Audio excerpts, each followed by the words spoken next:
Bom dia, gente. Amém? Hoje eu vou começar de uma forma um pouco diferente dos meus sermões, tá certo? Porque eu vou começar exatamente de onde eu parei. Porque esse sermão, ele é um só. Eu dividi ele em uma série a fim de que você pudesse ter mais aproveitamento e rendimento dele. Porque não tem a ver só com ser informado, tem a ver com ser formado. Existe a diferença? Pais espirituais, eles não só educam, eles formam. Porque a informação, ela não vai produzir uma reserva moral ou espiritual em você. E então eu tenho a preocupação de que cada princípio que seja dado, ele seja dado e entendido. Porque somente aquilo que é entendido pode ser usufruído. Se você não entende, você não usufrui. Se você não entende, você não pode crescer na revelação. Por isso que tem coisas que você lê na Bíblia 10 vezes e aquilo nunca fez sentido para você, até um dia que o Senhor revela para você. Então você sai do nível de informado e agora você caminha no nível de revelado. Amém? Então eu vou, não, diferentemente de todas as outras vezes, a gente vai dar continuidade exata da onde a gente parou. Amém? Tá pronto? Amém? Respira. Inspira. A questão é que uma classe social, ela não estabelece um parâmetro para você entrar no reino dos céus. Entende isso? Não existe uma classe social que ela é favorável a entrar no reino social, no reino espiritual, entrar no reino dos céus. Ser pobre não é um pré-requisito para entrar no reino dos céus. Como ser rico não é um impedimento para entrar também no reino dos céus. Jesus não estava falando de dinheiro, Jesus estava falando de coração, de natureza. Entende? A questão é que se você tem um coração ensinável, e se você tem capacidade de aprender, necessidade de receber instrução do reino dos céus, então você faz parte dos pobres de espírito. Então você faz parte das pessoas a qual o reino pode nutrir. E essa palavra nutrição, diga comigo, nutrição, é algo muito importante dentro dos princípios do reino eterno. A palavra nutrição, ela é demasiadamente importante. Por quê? Porque nem tudo ontem eu estava conversando com um dos profissionais aqui da Casa Amarela que trabalha correlacionado a essa área de nutrição. E ele estava me explicando que existe uma larga diferença entre alimentação e nutrição. Por exemplo, pais cometem um grave erro porque a criança não quer comer.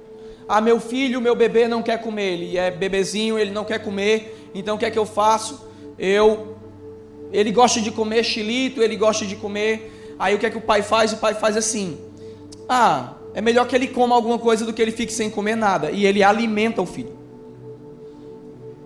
Ele dá Ruffles, ele dá Cheetos, ele dá Fandangos, ele vai dar Nescau. Ele alimenta o bebê, mas ele não nutriu o bebê. Ele não deu nutrição. Porque a cadeia de digestão, de absorção desses alimentos, elas não vão produzir, elas são tão rápidas que elas não vão produzir nutrição na criança. Então é uma criança que está alimentada, porém desnutrida. Porque na cabeça dos mais antigos, quanto maior a barriga da pessoa, do bebê, melhor. Tá entendendo? Então isso tem tudo a ver. Então o que é que o médico dizia? Taca mucilon no menino, taca, né? Aí para ver o bebê inchado, mas não nutrido. O que isso tem a ver com o mundo espiritual? A questão é: quem você escuta te alimenta ou te nutre? Você precisa ter muito cuidado. É claro que a gente não come só alimentos que nos nutrem, né? A gente gosta de comer umas porcarias de vez em quando, que é bom, né? O problema é esse, é que a porcaria é uma exceção. Só que muita gente tem feito da porcaria a sua dieta, tanto fisicamente como espiritualmente. Isso causa um prejuízo muito grande. Muito grande. Porque você tem um corpo espiritual. E quando a Bíblia fala, não é primeiro o carnal para depois o espiritual, ela está falando o seguinte: eu não sei se eu posso entrar nisso, mas eu vou te dar um deslumbre, e quem tem essas chaves codificadas dentro do Espírito vai entender. Você tem um corpo humano, a fim de que você passe por experiências com ele, que sejam símbolo, figura e tipo, para uma realidade espiritual eterna que você vai viver depois com um corpo eterno, por toda a eternidade. É como se você tivesse esse corpo a fim de ser treinado, a fim de que fosse desenvolvida coisas em você, para que o homem espiritual fosse desenvolvido. Mas quando eu estou falando de nutrição, nós precisamos entender que o alimento apostólico, ele é a graça. Então, quem é um verdadeiro provedor? É alguém que te alimenta da graça. Por quê? Porque a graça vai gerar uma vida dentro de você, que ela vai produzir vida. Quando você escuta um pregador, que ele tem um alimento da graça, quando ele te alimenta com a graça, mas esses caras pregam a graça e tal, o que acontece? A graça, ela tem uma consequência, a verdade. E vimos Jesus cheio de graça e verdade. Quando você tem um encontro com a graça, você entende que não são as suas capacidades que produzem acerto, mas é a graça. Então você começa a caminhar na intimidade, e isso vai produzir verdade. Quando você escuta alguém que te nutre com a graça, isso vai produzir tanto crescimento em você, porque você começa a entender que não tem mais nada a ver com os seus acertos, tem a ver com a graça. Daí você começa a caminhar no outro nível, que é a fé. Aí você começa a obedecer. Então, quem te nutre? Quem te dá a palavra? Você precisa escolher isso. Eu tenho escolhido pregar uma graça sem muletas. E talvez os mais religiosos vão dizer assim: a sua igreja vai ficar uma igreja libertina. Sabe, eu nunca experimentei um nível tão grande de santidade como nesses dias. Antes é uma correria, sabe? Eu vejo pastores correndo. Os jovens não podem fornicar. Não podem pecar, não pode adulterar. E isso é uma verdade, irmãos, é uma verdade, de fato. De fato. Mas eu prego a graça. E a graça, ela produz um efeito tão poderoso, que o adúltero olha e diz: eu não quero mais adulterar. O fornicador diz: eu não quero mais fornicar. O ladrão diz: eu não quero mais roubar. Olha como Jesus lidava com os ladrões: eu vou comer na sua casa. Olha como Jesus lidava com as prostitutas, fazia delas evangelistas. Isso é um choque para a nossa realidade. E como Jesus fazia com criminosos recém-convertidos, ele promovia o céu. Ainda hoje você estará comigo no paraíso. Então, os parâmetros da graça são parâmetros bem diferentes. Conseguem me entender? Então a gente precisa entender esse alimento da graça, entender que essa dependência da graça, que ela faz com que eu tenha as chaves para poder entrar e participar do reino dos céus. Ninguém entra no reino dos céus pelo esforço próprio. A lei foi dada ao homem para provar que você não vai conseguir. Você não vai conseguir, vai por mim. Você só consegue pela graça. Amém? Então a gente precisa trazer um entendimento. Agora eu quero levar você a um pensamento que tomou conta de mim nesses dias, tá certo? Então eu tenho algumas perguntas para vocês. E você não precisa me responder, mas você precisa guardar para você, ok? Vamos parar para prestar atenção. Se agora fosse decidido no planeta uma missão evangelística que tinha o objetivo de salvar o mundo. Não vou falar evangelística, eu vou falar o seguinte, pronto. Tem um filme que eu amava quando eu era adolescente chamado Armagedon, com Bruce Willis. Já viu? Quantos já assistiram esse filme? É muito massa, né, aquele filme? E eles têm a missão de interceptar um asteroide que está vindo em direção ao planeta Terra. E vai destruir o planeta Terra. Então a NASA, ela começa a montar uma equipe. Mas essa equipe é improvável mas é profissional. Ela forma essa equipe de físicos, de astronautas, mas só que a missão deles é plantar uma bomba no interior do cometa. Então eles contactam o maior extrator de petróleo do oceano, assim, o melhor deles. Um cara que ele extrai petróleo do oceano. Ou seja, porque o processo de implantação da bomba teria que perfurar o cometa, implantar uma bomba e sair. Então eles chamam o cara e dizem que nós temos os meus melhores disso aqui, disso aqui, disso aqui. E ele fala assim: não. Não. Esses caras não sabem lidar com isso. Aí, e quem você vai chamar? Eu vou montar a minha equipe. Aí começa. Vai pegar um cara aqui no Texas, só maluco, só lelé da cuca, só doido, só improvável para salvar o planeta. Mas eram doidos que sabiam o que estavam fazendo.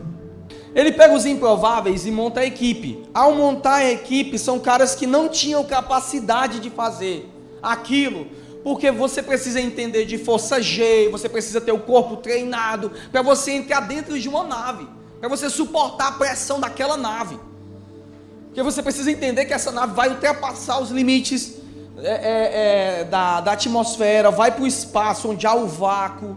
É tudo uma complicação só. Só que ele disse: se eu vou escavar algo, eu preciso fazer com pessoas que saibam o processo, que saibam o que está acontecendo. E ele montou essa equipe. Isso, esses dias, me lembrou algo poderoso. Me lembrou o trabalho de Jesus. Jesus veio à Terra porque o pecado, ele veio como um asteroide para destruir a existência de tudo. E Jesus veio à Terra com uma missão impossível. E aqui eu tenho uma pergunta para você. Essa é a minha pergunta, ok? A pergunta é: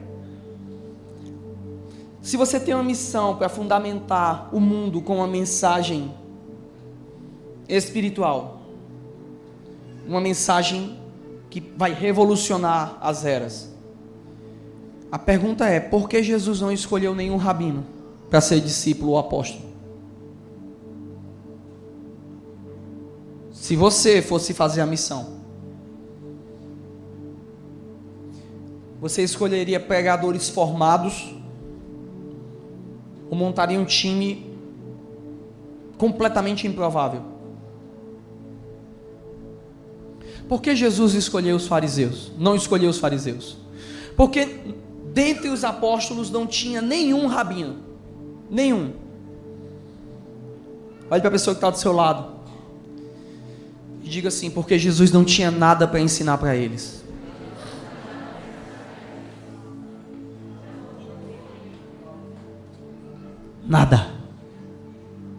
Nada. Porque chamou pescadores, porque chamou cobradores de impostos, porque chamou pessoas que eram improváveis, porque tinham capacidade de aprendizado, capacidade de entender e executar a missão, não como você pensa, mas como o autor da missão pensa. Então isso é muito sério, porque nessa geração Jesus só vai escolher pessoas que ele tenha capacidade de ensinar. Entende isso? Então eu quero trazer vocês para uma realidade espiritual muito profunda. Jesus, ele viveu no fade, numa transição entre a antiga aliança e a nova aliança. Ele foi o elo que transicionou uma para a outra. Então, apesar de Jesus, ele ser o autor e consumador do novo pacto, ele viveu no velho pacto. Ele viveu. O novo pacto, ele se instaura, ele é anunciado horas antes da cruz, cumprido na hora da cruz e liberado e outorgado na ressurreição. Então, se a gente pode dizer uma coisa, quando começou o novo pacto? Começou na cruz do Calvário. Então Jesus, dentro desse ambiente antigo, ele anunciou muitas coisas que revelavam a realidade espiritual desse novo tempo que eu e você nós vivemos. Então muitas das histórias de Jesus, elas não visavam só informar, mas principalmente formar e trazer o entendimento para você de uma realidade espiritual profundíssima. E eu queria abrir com vocês o texto, queria ler com vocês o texto de Lucas, capítulo 16, versículo 19. Amém? Ora, havia um homem rico que se vestia de púrpura. Preste atenção nesse detalhe: púrpura e linho finíssimo. Qual era a cor que ele se vestia? Púrpura, ok? E linho finíssimo. E todos os dias se regalava esplendidamente. Continue. 1, 2, 3. Não. Com feijão, por favor, com feijão. Tá bom? Com força, sustância, né? Como fala o mais antigo. 1, 2, 3. Ao seu portão fora deitado um mendigo, chamado Lázaro, todo coberto de úlceras. Mal desejava alimentar-se com as migalhas que caíam da mesa do rico, e os próprios cães vinham lamber as úlceras. Segura, volta ao texto. Em Lucas 19, a primeira coisa que ele fala é que havia um homem. O que é que nós falamos na semana passada? Sobre por que é difícil para o rico. E nós descobrimos que o rico, que a Bíblia está falando, não é simplesmente o rico financeiro. É a pessoa que não tem a capacidade de receber nada. É a pessoa que ela não recebe nada. Ela não permite que os ensinamentos do reino entrem dentro dela. Essa é uma pessoa rica de espírito. Consegue entender? Estão comigo? Um homem rico que se vestia de púrpura e linho finíssimo. Você sabe quem vestia esse tipo de roupa? No contexto de Jesus, quem se vestia de púrpura? Os rabinos e os fariseus. Essa era a vestimenta deles. Diga, esse rico, ele representa a religião. Não, vamos lá, diga, esse rico, ele representa a religiosidade que existe dentro de mim. É muito fácil você colocar pimenta nos olhos dos outros. A gente precisa trazer essa realidade para nós. Existe um religioso dentro de você. Existe uma natureza da lei que habita dentro de você. E meu objetivo, cada vez mais, é destruir ela.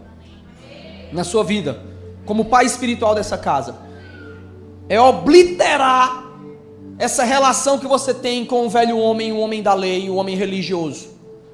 E veja uma coisa, ele se vestia de linho finíssimo e todos os dias, ou seja, o que a Bíblia está falando? Está falando de continuidade, está falando de compromisso, está falando de regras. Ele se regalava esplendidamente. O que é que isso significa? Gente, se tem uma pessoa que celebra as suas próprias vitórias de espiritualidade, é o religioso.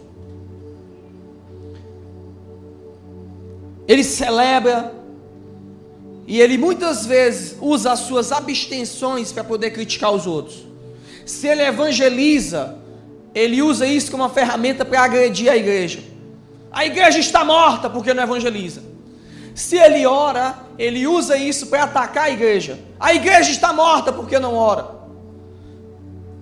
Se ele estuda a palavra, ele usa isso. A igreja hoje não tem mais pregadores. Ou seja, ele se regala constantemente dos seus próprios hábitos. Um homem que caminha na graça, ele pode ler a Bíblia 5 horas por dia. Ele pode ficar o dia trancado no escritório. Mas isso para ele, porque ele sabe que não é isso que opera. O que opera é a graça. É a graça que opera. Aí o que é que acontece? Ao seu portão fora deitado um mendigo chamado Lázaro, todo coberto de úlceras. Continua. O qual desejava-se alimentar-se com as migalhas que caíam da mesa do rico, e os próprios cães vinham lamber-lhes as úlceras ou feridas. Uma coisa aqui que nós precisamos entender é o que cada coisa significa. E esse é um símbolo, é uma parábola messiânica profunda. Porque Lázaro aqui nada mais, nada menos é do que o próprio Jesus, o Filho de Deus. Que quando ele era judeu, e quando a Bíblia fala, ele desejava comer da mesa dos religiosos. Em outras palavras, ele estava dizendo: eu vim para me relacionar com Israel, mas Israel me cerrou por detrás das portas do seu pacto. Olhou para mim e me viu como alguém que não tem nada a oferecer. Olhou para mim e viu que eu não tinha nada. A única coisa que Israel conseguiu ver foi minhas feridas. E por causa disso, eles não conseguiram se relacionar comigo. Porque a natureza de Jesus, a qual ele se apresentou, ele foi um homem nascido em Nazaré. Ele era um homem que não portava uma natureza muito esplêndida, ele não portava as roupas. O que é que isso está querendo dizer? O problema está na roupa? Não, o problema está em explicar um princípio. Estatura, diga comigo, estatura. Lucas 2,52. Crescia Jesus, preste atenção, crescia Jesus em graça, sabedoria e estatura diante de Deus e diante dos homens. A gente precisa entender, diga comigo, estatura não é tamanho. Tamanho é grandeza externa, estatura é grandeza interna.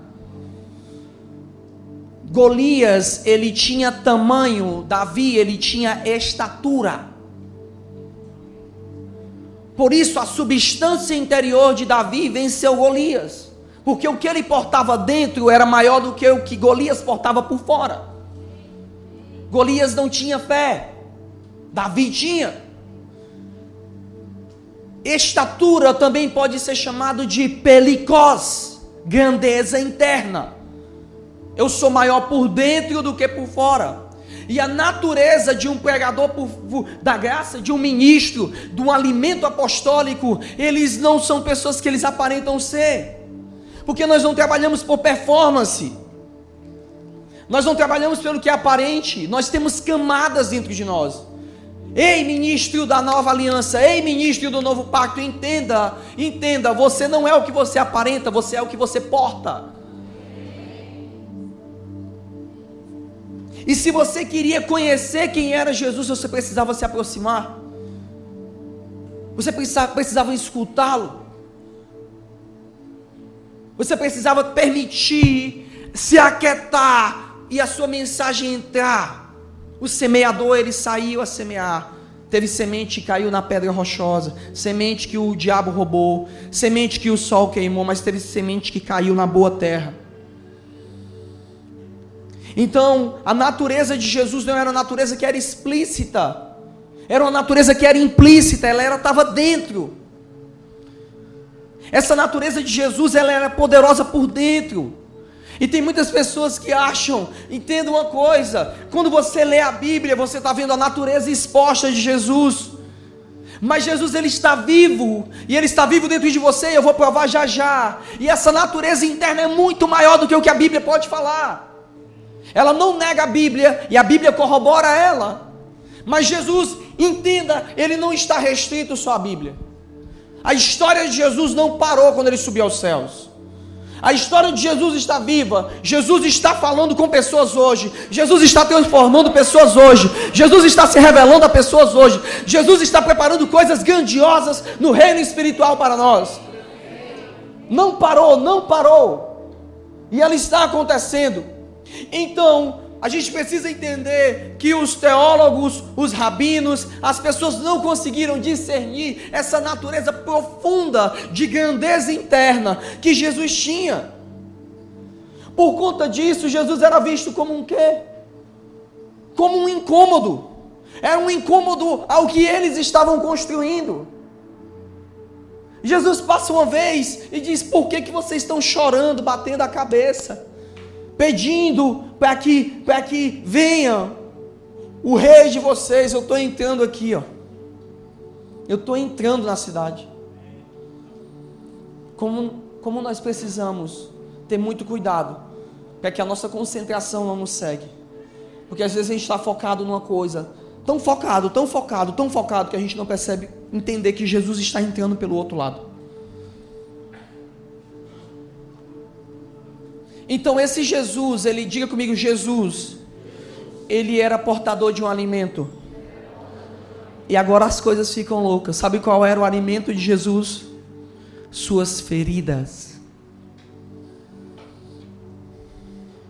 Porque das feridas de Jesus, as nações vieram e se alimentaram. Quem são os cães? Os cães dentro da alegoria judaica são os judeus, são os gentios. São aqueles que não possuem o sangue original daqueles que receberam a aliança da terra e a aliança do povo. Para um judeu, eu e você, nós somos como cães ou como porcos. Então, quando a Bíblia fala que os cães se alimentavam, veja, o qual desejava alimentar-se, mas os próprios cães vinham lamber-lhe as feridas. Isso significa o quê? Significa pessoas que entenderam que um mendigo, que um carpinteiro, que alguém simples, através das suas feridas, teve poder para curar, perdoar e restaurar. O texto vira, e quando vira, veio a morrer o mendigo e foi levado pelos anjos ao seio de Abraão. Isso é o processo de restauração e ressurreição de Jesus. Morreu também o rico e foi sepultado. Ou seja, o que isso significa? Significa que o pacto anterior, ele acabou e morreu. E foi sepultado. Ou seja, cerrou, diga, o pacto passado, ele passou. Acabou. Agora tem uma nova natureza espiritual. E olha como é que é essa nova natureza espiritual. No Hades, ergueu os olhos, estando em tormentos, viu ao longe a Abraão. Abraão é uma figura de Deus Pai. E clamando disse: Pai Abraão, tem misericórdia de mim e envia-me a Lázaro. Veja uma coisa, ele reconhece agora a natureza de Lázaro. Para que molhe na água a ponta do dedo e me refresque a língua, porque estou atormentado nessa chama. E disse, porém, Abraão: filho, lembra-te de que em tua vida recebestes os teus bens, e Lázaro de igual modo os males. Agora, porém, ele aqui é consolado e tu é atormentado. Vamos parar por aqui. Essa parte, ela fala da natureza espiritual. Porque aqui está a questão. No mundo espiritual, quem é você? No mundo espiritual, onde você está? Você está consolado nos braços de Jesus? Ou você é uma pessoa de alma amargurada? E onde é que está a chave para o mundo espiritual? Está no dia de hoje. Se você é uma pessoa que tem capacidade de receber instrução de Jesus, você será consolado. Se você é uma pessoa que não tem, então você pode aparentar que está tudo bem, mas o seu espírito é um espírito atormentado. Fechamos essa linha? Amém? Amém. Sim ou não? Se não fechamos, a gente conseguiu progredir na revelação. Porque se eu vejo que nós não progredimos, nós não podemos passar para outra parte. Esse é o princípio das dores, ok? Ainda falta a grande tribulação. Porque nós temos ainda metade de uma jornada para percorrer. O que eu estou querendo fundamentar para você é que a religião que existe dentro de você, ela vai trabalhar para te deixar em tormento. Mas o homem espiritual que está em você, eu quero te trazer uma coisa que talvez te choque. Hoje eu prefiro ser um cachorro lambendo as feridas de Jesus, do que achar que por algum mérito meu, eu vou conseguir agradar a Deus. Estão comigo? Pastor, eu sou um cachorro. Cada um entende da forma que quer. Estou te falando de símbolos. Símbolos. Deus não tem problema de fazer ninguém crescer. Você só precisa entender a sua condição de necessitado. Porque a forma do governo eterno é a graça. Para que ninguém se glorie. Ninguém. Para que eu não passe na sua cara os livros que eu li. Para que eu não passe na sua cara as horas de jejum que eu tive. Para que ninguém se glorie. Aqui é uma casa de necessitados. Está entendendo? Milionários e necessitados.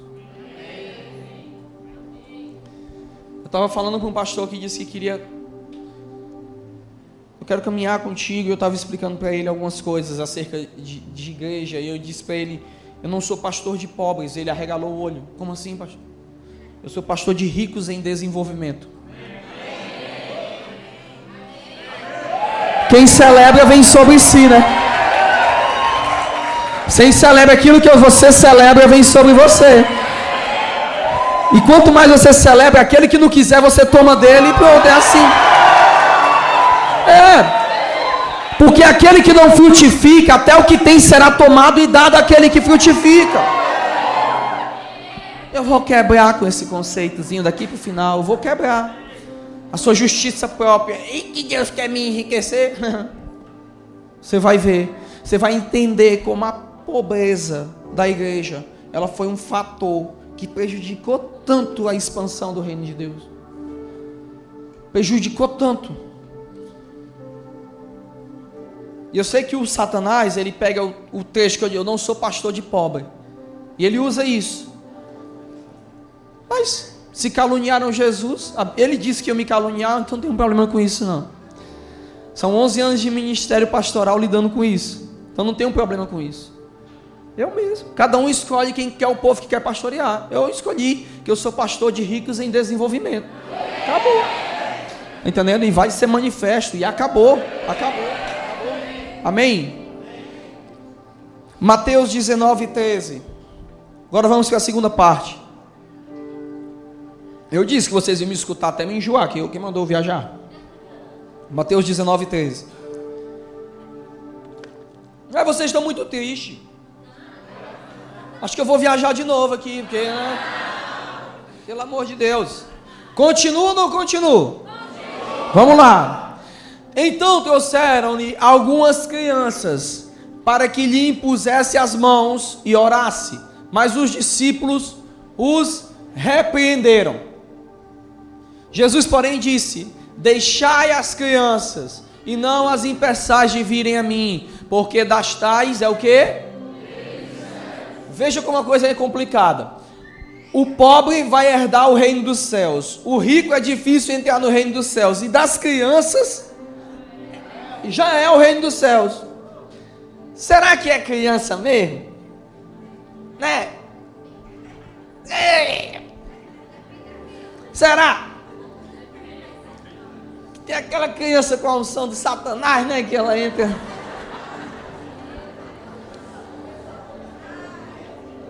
O satanico, né? Que entra lá. Não vou julgar mais porque tem um filho, né? Agora. Gente, vocês não têm noção do que é uma reunião de coordenadoria. Nossa. Tem que fazer uma força-tarefa para poder ter uma reunião nossa. Porque são 5 bebês, né? Hoje, são 5 bebês. Arthur, Davi, Gui, Samuel e Natan. São 5 bebês para poder ter a reunião. E a Tayla, 6. Né? A Tayla ainda está de recesso ainda. Então, para ter, tem que mobilizar aproximadamente 278 pessoas para poder cuidar disso tudo. Porque são pimentas, todos são... entendendo? Nossos filhos são uma bênção, nossa alegria. Depois a gente vai estar tendo uma série de sermões falando sobre instrução à criança. Isso vai ser muito bom, tá certo?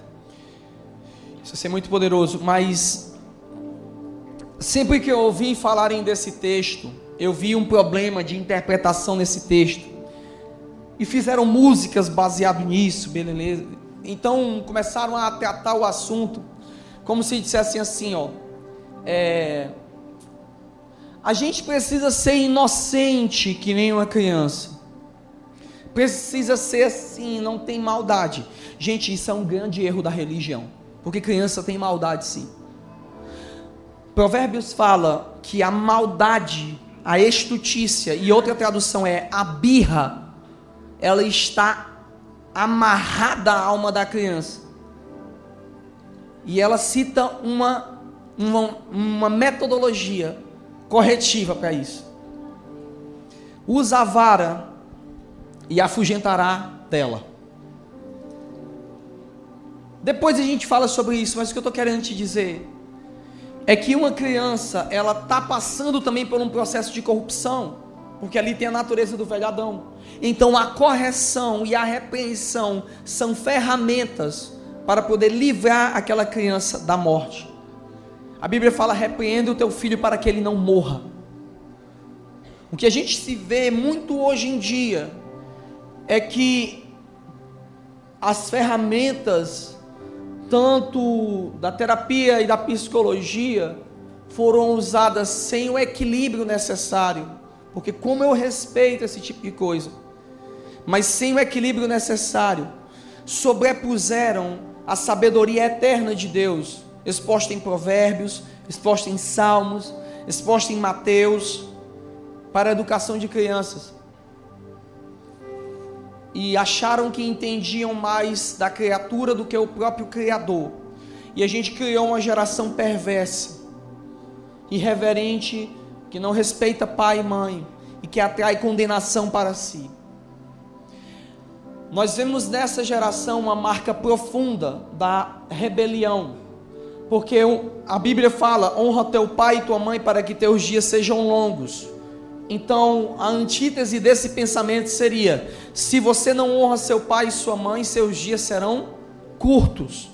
Antítese significa o contrário, o oposto disso. Então, se o pensamento diz: eu honro minha mãe e meu pai, Deus me abençoa com longos dias, o contrário disso é: se eu não honro meu pai e minha mãe, esses meus dias serão reduzidos. E muitas pessoas têm sido colhidas dos seus destinos eternos por causa de uma semeadura maldita de rebelião. Veja, se você for olhar os números da violência no Brasil, você vai ver que a taxa de mortalidade de homens, 80% dela se encontra entre 15 e 25 anos, morrendo jovens. Por quê? Porque a Bíblia fala que o pai que não corrige o seu filho trará vergonha para ele e dor para ele. São ferramentas. A gente não vai estar tratando sobre isso agora. O que eu estou querendo trazer para você é que para com essa mentalidade de que a criancinha, não, seu filho precisa de instrução. Ele não é um anjinho, ele é um Adãozinho que precisa da natureza de Cristo sendo revelada na vida dele. E você precisa de substância interior e relacionamento com Deus para poder gerar Cristo nele. Para com isso. Seu papel não é formar um religioso. Não é? Lá em casa a gente tem cultinho e o menino, ele senta e ele lê a Bíblia e ele prega com a mãozinha, ele faz um cultinho, mas na escola é desobediente. E ele não respeita ninguém, ele não tem limites. O que é que você fez? Você não formou Cristo nele. Se te escandaliza eu não tenho um culto doméstico na minha casa, eu acho isso um retrocesso. Eu acho um retrocesso ao antigo pacto. Pastor, o que é isso? Porque ter um horário para culto para mim é um retrocesso, porque minha vida o tempo inteiro é um culto. É um culto a forma que eu amo a minha esposa. É um culto. Eu estou revelando para o meu filho como é que ele deve tratar uma mulher. Muitas vezes eu paro no meio de tudo e abraço a Samara na frente do Guilherme, para que ele veja como é que um homem trata a mulher. Quando eu viajo, eu volto com presentes, a fim de que ele veja que a sua mãe é recompensada pelo trabalho que ela tem, que ela faz parte na educação deles. Quando ele passa as crises, muitas vezes eu não estou. A mãe dele tem um papel fundamental nisso. Então, eu não tenho 30 minutos diários de reunião com ele, de cultinho para pregar para ele. Eu revelo para ele Cristo através das minhas atitudes. Eu sento na mesa com ele. Há símbolos da minha casa: a minha cama, a mesa e a vara. São símbolos da minha casa. Esses símbolos, eles revelam naturezas redentoras do Evangelho e de Deus. A cama representa que é o matrimônio, é a natureza do casamento. Por isso que o filho não pode ter acesso à cama. A mesa representa a comunhão, é onde há instrução na mesa. Depois a nossa mesa quebrou e a gente ficou esperando comprar uma mesa nova. E depois que compramos a mesa nova, a alimentação do Guilherme mudou, porque agora ele senta na mesa e come com todos nós. Então ele vê os adultos comendo, ele come. E na mesa nós rimos, na mesa o céu vem, na mesa Deus libera coisas, na mesa nós brincamos. Então meu culto dura 24 horas. E aí, você quer comparar? Nós precisamos trazer uma realidade de céu na terra. Realidade de céu, realidade de reino. E como é que é? Porque se a gente vai falar de como entrar no reino dos céus, a nossa mentalidade de reino eterno, ela precisa mudar. Para de pensar que você vai ficar no reino eterno tocando harpinha, vestindo roupa de cetim. Para de pensar no reino eterno. Sabe como é que serão as atitudes de louvor e adoração? Serão nações construídas. E nós vamos chegar a Jesus. Nós reedificamos Dubai, que foi destruída na grande tribulação, e agora está aqui de volta, Jesus. Arquitetos traçando projetos, pessoas estabilizando a economia. E o culto doméstico? Se temos momentos de oração na nossa casa, temos.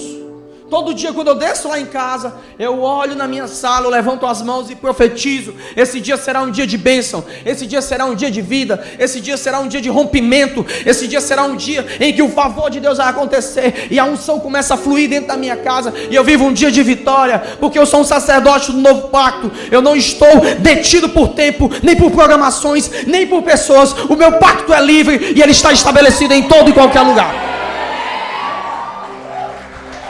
Aleluia!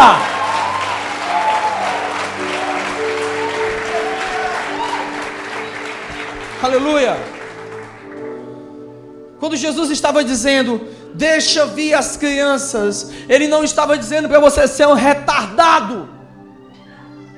Ai, Jesus, é para me ser como criança. Ai, papapá.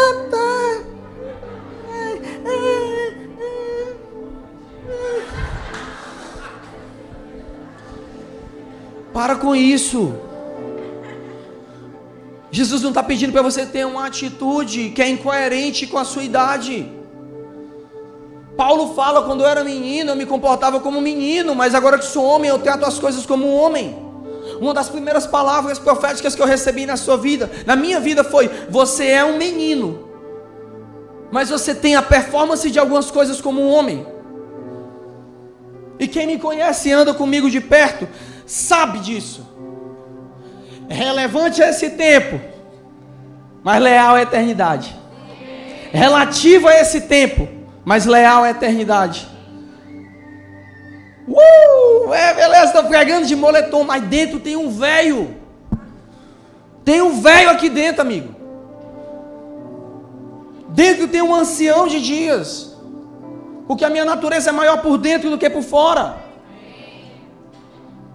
Porque a gente precisa saber posicionar homens que entendem a natureza do tempo em que eles estão vivendo. E vocês vão ver a gravidade do que é isso. A criança é um símbolo poderoso. A criança é um símbolo tão sério no novo pacto. Quando Jesus está falando disso, por que ele usou o termo? É bom tu correr, meu filho, é bom tu correr, que o rato é longe. O problema era que os fariseus, eles perderam esse time de instrução. Jesus, ele vinha de uma sequência de ensino, se você for olhar quando Jesus falou disso. Ele falou e ensinou sobre várias coisas, ensinou sobre o divórcio, e essas perguntas foram inquiridas pelos fariseus. Aí acontece esse elemento da imposição de mãos de Jesus sobre as crianças. Depois disso, chega o jovem rico fazendo aquela pergunta.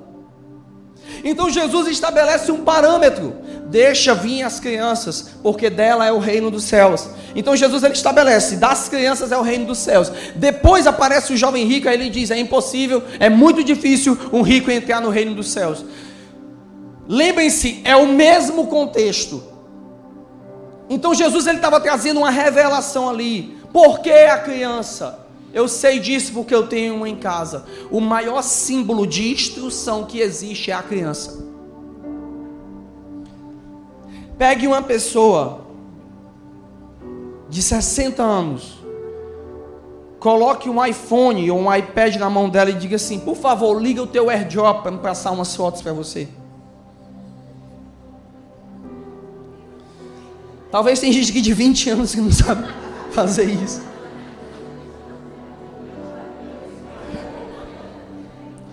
Qual é o nome dela? Bianca. Se eu chamar a Bianca e eu disser: Bianca, é assim, ela vai descer. Eu vou dizer: recebe aí, Bianca. Ela vai ligar, acionar e fazer. Diga comigo: criança igual capacidade de instrução. Diga comigo: criança, capacidade de aprender. Olhe esse texto em Eclesiastes capítulo 4, versículo 13. E aqui vocês vão entender tudo que eu estou montando com vocês. Melhor é a criança pobre e sábia do que o rei velho e insensato que não se deixa mais admoestar. Olha o que é que o sábio está falando. Espera um pouquinho, por favor, vocês vão esperar um pouquinho. Olha o que o rei sábio está. Olha o que o rei sábio não, a criança sábia está trazendo um ensinamento. O rei da sabedoria está dizendo o seguinte: é melhor você escolher uma criança pobre. Qual pobre? Qual pobre? De espírito. E um menino para ensinar, do que um rei velho que não se permite mais ser ensinado, que não se permite mais. O que eu vejo de pessoas que elas chegam numa etapa da vida e você tenta ensinar um princípio, mas eles não permitem-se mais admoestar. Eles acham que sabem, acham que estão entendendo, mas não entendem. Só que as pessoas com a capacidade de aprendizado, elas expandem o reino. A chave para mim trabalhar com uma pessoa é se os meus depósitos de unção conseguem acessar aquela pessoa. É se eu consigo depositar algo nessa pessoa. Essa é uma chave poderosa no Espírito. Eu me encontro com pessoas, você precisa entender que um homem espiritual, ele sabe discernir quando a unção sai dele e toca uma pessoa. A mulher tocando Jesus é um símbolo de uma igreja que sabe extrair a instrução necessária para poder transicionar e mudar de vida. Estancar sangramentos. Então na sua vida você precisa definir se você é uma pessoa que tem capacidade de instrução. Diga: capacidade de instrução. Capacidade de recomeçar. Capacidade de aprender. Eu sei, irmãos, que geralmente eu estou com sermões que, uau, é para animar, para botar para cima, mas eu estou te instruindo nesses 2 domingos. Então isso vai exigir um pouquinho mais da sua mente, mas isso eu estou formando você nesses dias. É necessário pessoas com um coração submisso ao ensino, e elas vão operar em níveis de estabelecimento do reino de Deus, e vão causar prejuízos terríveis ao diabo. Terríveis. Filhos que têm a capacidade de instrução, eles vão entrar em áreas e vão produzir um estrago gigantesco no reino das trevas. Gigantesco. Eu estava vendo um testemunho ontem de uma menina que está fazendo um evento num estádio, e ela disse que há 3 anos atrás ela ouviu o Espírito Santo dizer: um dia você vai lotar estádio tal, e você vai reunir um número máximo de pessoas para mim. E ela disse: Espírito Santo, mas é um estádio. E ele disse: eu sei. Sabe o que ela é? ela é uma pessoa que escutou. Eu não estou atestando tudo que aquela pessoa faz, mas eu admiro a fé dela. Fé. Capacidade de ouvir e obedecer, e crer, e ir para cima. Lucas 10:17 diz o seguinte: voltaram depois os 70 com alegria, dizendo: Senhor, em teu nome até os demônios se nos submetem. E respondeu-lhe ele: eu vi Satanás cair como um raio do céu. Eis que vos dei autoridade para pisar serpentes e escorpiões e sobre todo o poder do inimigo, e nada vos fará dano algum. Contudo, não vos alegreis porque se vos submetem os espíritos, alegrai-vos antes por estarem os vossos nomes escritos aonde?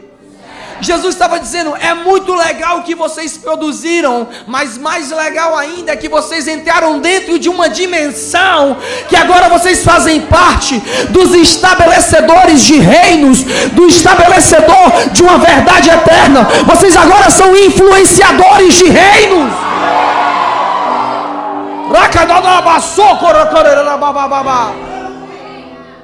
Pessoas que ouvem, imagina Jesus chamando 70. Isso foi um símbolo profético. Quando Sansão, ele pegou as raposas e pegou casais de 70 raposas, uniu elas pelo rabo e soltou. E o que é que aconteceu? Aconteceu que a seara e o suprimento dos filisteus pegaram fogo e foram destruídos. Quando Sansão fez aquilo, ele estava profetizando sobre Jesus. Ele disse: um dia Jesus vai juntar de 2 em 2 e vai fazer um envio e vai produzir um caos nas nações, que os discípulos serão chamados de os perturbadores do mundo. Eu vou te explicar uma coisa: quando Paulo e Barnabé adentravam em uma alfândega de uma cidade, em um porto de uma cidade, as autoridades vinham: chegaram aqueles que têm perturbado o mundo todo. Irmãos, sabe qual é a minha meta e objetivo de vida? É levantar uma geração, e quando eles chegam no local, eles mexem com as estruturas, eles sacodem, eles estão mexendo onde eles entram. Meu irmão, esses caras chegaram agora. Meu irmão, sabe uma coisa que me anima muito? É que no Brasil tem-se um ditado: se você quer entrar no ITA, mate um cearense.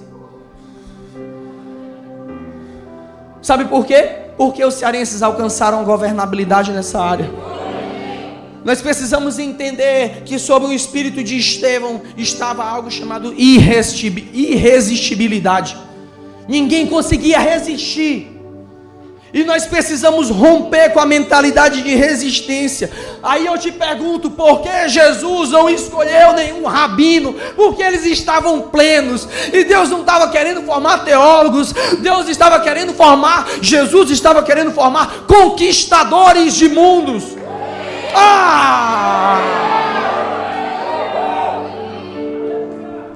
Naquela mesma hora, 10:21, exultou Jesus no Espírito Santo e disse: graças te dou, Pai, porque eles entraram nessa direção. Para finalizar, eu quero te levar ao entendimento de como discernir a voz do Espírito. Como eu vou ser uma pessoa que vai operar em nível de fé e vai executar. Como ser uma criança no Espírito. Como ser alguém. A primeira coisa, eu tenho 3 processos. Primeiro, como eu sei que é o Espírito Santo que está falando comigo? Se você quer anotar, anote. Ele não condena, ele ensina. Se vem uma voz na sua mente te condenando, entenda uma coisa: isso é a força da lei. É o fariseu dentro de você gritando. Porque o Espírito Santo, então o Espírito Santo ele não aponta. Equipe, pode entrar. O Espírito Santo ele não aponta. Não tem a ver com apontar. Não tem a ver com isso. Entenda isso. O Espírito Santo ele pode tratar o seu erro severamente. Ele pode falar com você gravemente, mas ele nunca vai focar no erro, mas sempre na instrução. O Espírito Santo pode, como algumas vezes ele já chegou para mim e disse assim: você fez uma porcaria, mas o que você aprendeu com isso?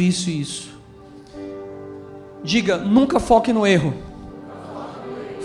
Foque na instrução.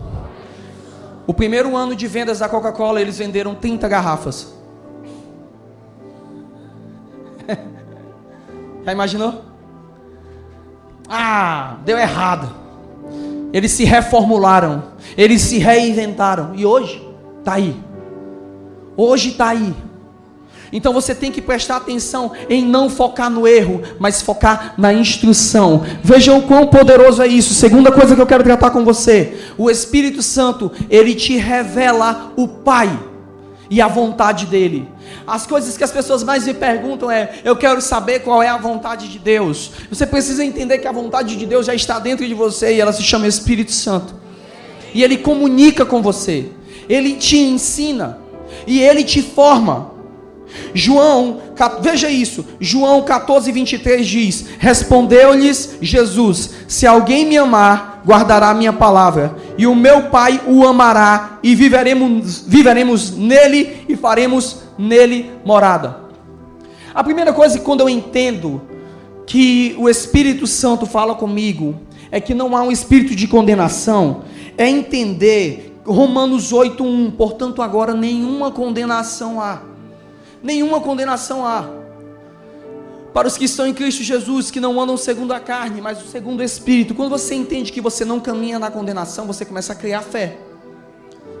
Está entendendo? Aí o segundo passo, quando você tem fé, você começa a entender que o Pai vai ser revelado. Veja o texto que fala, ele te revela a vontade do Pai, em João capítulo 14. Se alguém me amar, guardará a minha palavra, e meu Pai o amará, e viveremos. Quem viverá? Quem viverá? E viremos a ele, e faremos nele morada. Deixa eu te explicar uma coisa. Agora, se é para chocar, então vamos chocar. Olhe para a pessoa que está do seu lado. Eita pau, agora vai feder. Diga assim: você não vai para o céu. Ainda bem que você não vai para o céu. Diga: o céu já desceu e está dentro de você. Dentro de você. Dentro. O céu está dentro. O Pai está dentro. Dentro onde? No meu espírito. E o reino dos céus? Aí é outra dimensão, é outra coisa. Mas você é um link de conexão. O céu está dentro de mim. Então eu tenho, diga, o poder de todo o universo. Diga comigo: o poder de todo o universo está dentro de mim. O poder de 1000 sóis está dentro de você.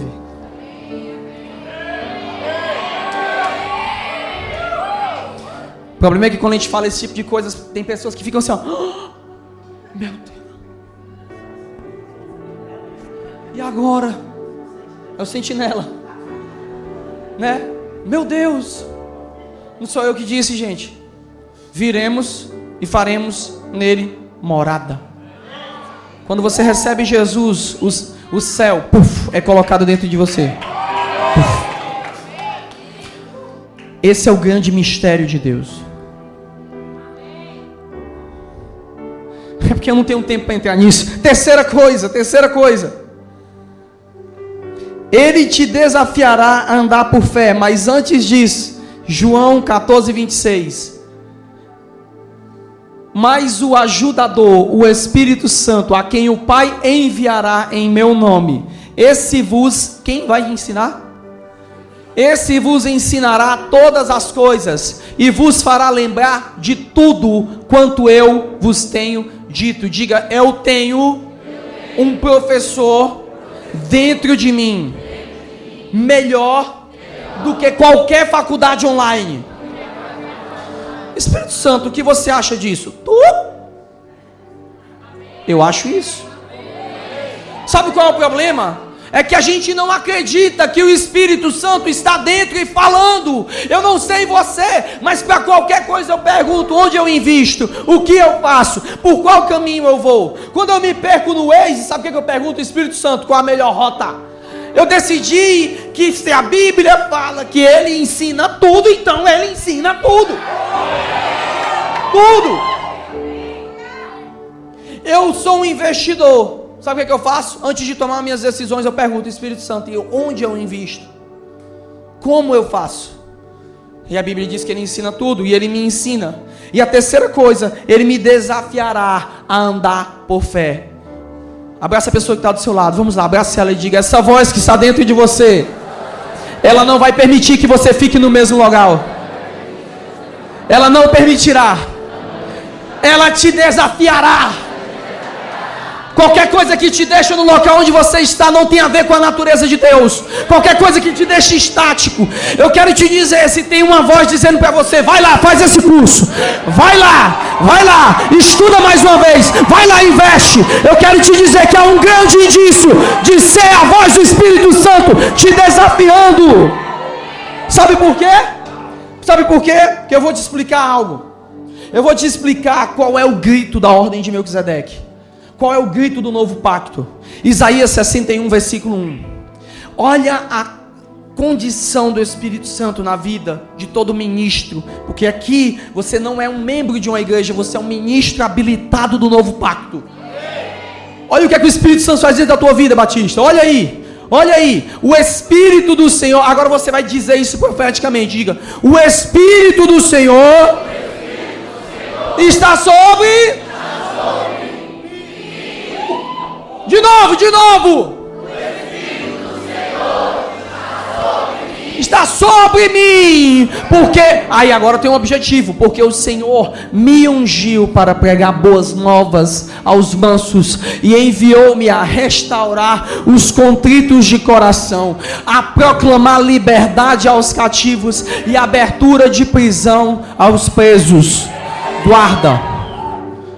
Eu vou te explicar porque Deus, Ele precisa que você prospere. Porque Deus precisa que você suba as zonas governamentais. Porque que você precisa aprender a lutar como um rei. Porque que você precisa subir no mercado empresarial com cara de leão. Porque que você precisa entrar na medicina, entrar no direito com cara de leão. Porque você precisa ir para a faculdade com gana. Porque essa é a marca fundamental da ordem de Melquisedeque.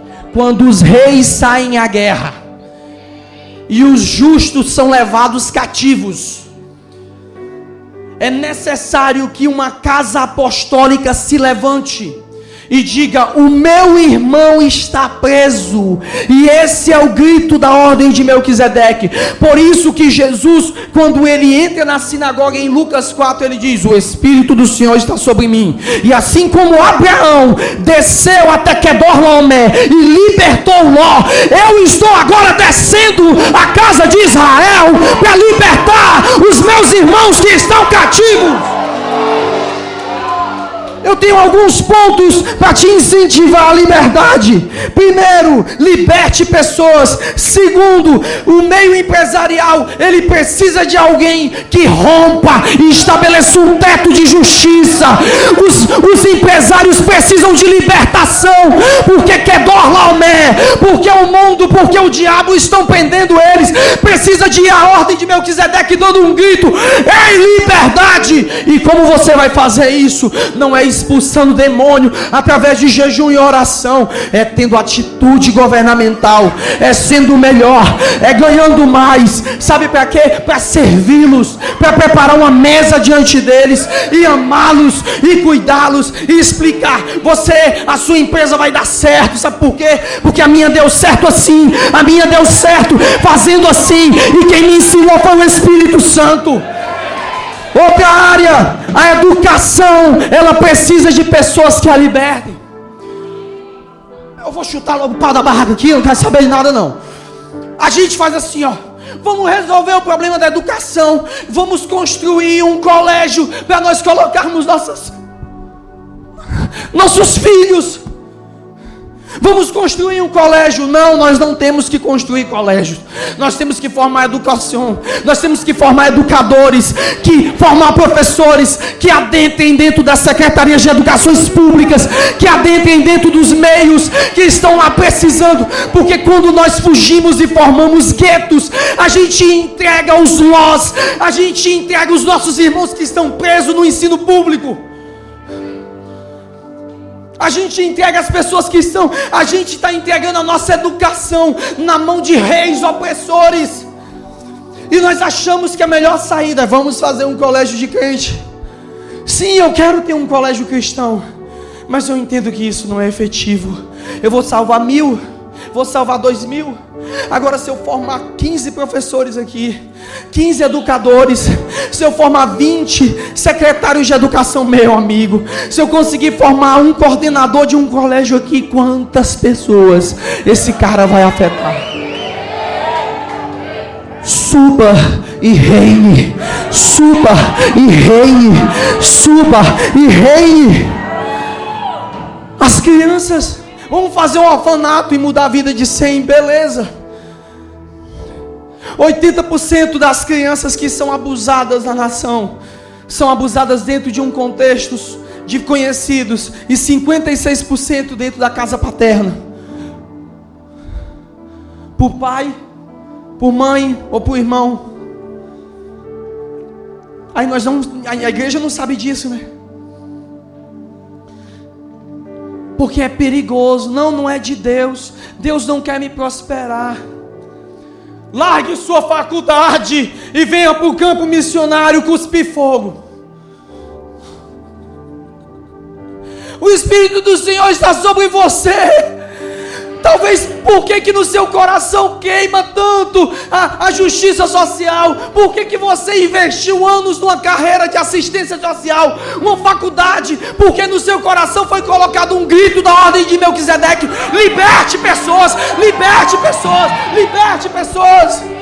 Mas para isso Deus não usa adultos, Deus usará crianças que têm capacidade de instrução. Eu posso instruir você? Eu posso instruir você? Fortaleza precisa de um restaurante que gere um ambiente de amor e alta gastronomia, sabe?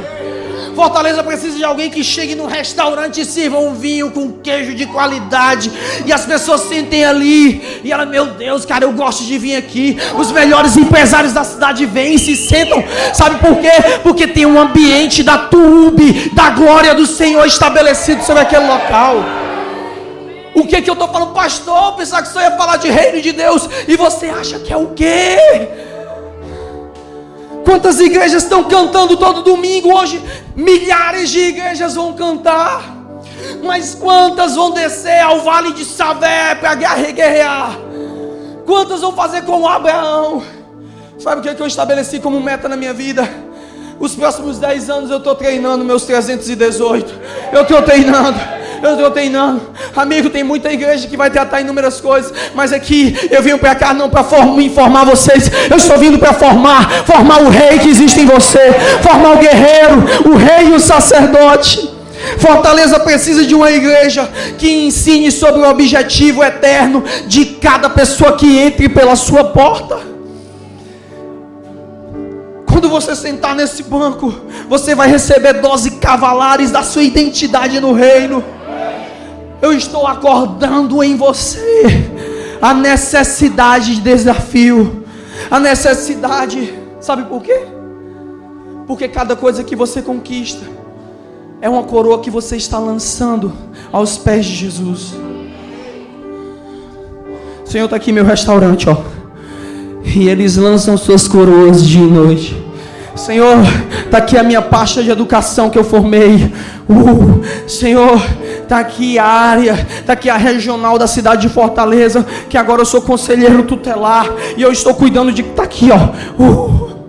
Senhor, está aqui a minha empresa, Senhor. Eu faturei 80 milhões esse ano. Eu estou aqui lançando essa coroa. Eu não tenho problema, Senhor, porque eu entendo que tudo vem de Ti e volta para Ti. Essa glória está aqui. Na lei se dizima, porque você quer alcançar uma coisa. Na graça se dizima, se honra a Deus, porque você é grato. Aqui, Senhor. Deus não teve nenhum problema de me abençoar financeiramente. Quando Ele entendeu que o recurso que vem até mim, uma parte é pão, é para mim usufruir, outra parte é semente, é para mim. Tem meses que eu vivo com 38% a 40% do meu salário, e cada vez eu estou tendo mais. Se para você isso não é um assunto espiritual, para mim é muito espiritual. Porque quando Deus me chamou, Ele me chamou para ser sacerdote e rei. O sacerdote, ele traz as pessoas até Jesus, mas o rei, ele vai liberar provisão sobre elas. Consegue entender? Sacerdote, ele traz até Jesus, mas o rei, ele libera provisão. O rei tem pão em sua mão. O rei, ele tem pão. Ele carrega pão. Quando Melquisedeque aparece para Abraão, ele não vinha de mãos vazias. Ele estava dizendo: eu tenho algo que te conecta a Deus, e eu tenho algo que gera provisão. Onde estão os reis e sacerdotes? Onde estão os reis que encontraram a cidade? Que cidade é essa? Que cidade é essa? Que cidade é essa? Calma, preste atenção nisso. É um reino eterno. É um reino que Deus está chamando. Uau! Nós vamos adentrar. Onde estão os perturbadores do mundo? Cara, depois que esse cara assumiu essa gerência dessa empresa, nunca mais ela foi o mesmo. As coisas melhoraram, as coisas fluíram. Depois que essa pessoa chegou nesse setor, é tanto problema. Para de ser um murmurador e começa a ser um resolvedor. Você é um sacerdote da nova ordem. Estão comigo? Amém! Amém! E os profetas preparam o caminho do Senhor. Os profetas preparam o caminho do Senhor. Os profetas preparam o caminho do Senhor. Caminhe, caminhe, caminhe nessa palavra. Entenda isso. Deus, Ele criou um caminho para entrar em Fortaleza, e esse caminho é você. É você.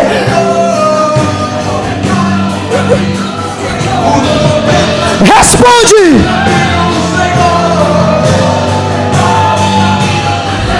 Os profetas preparam o caminho do Senhor.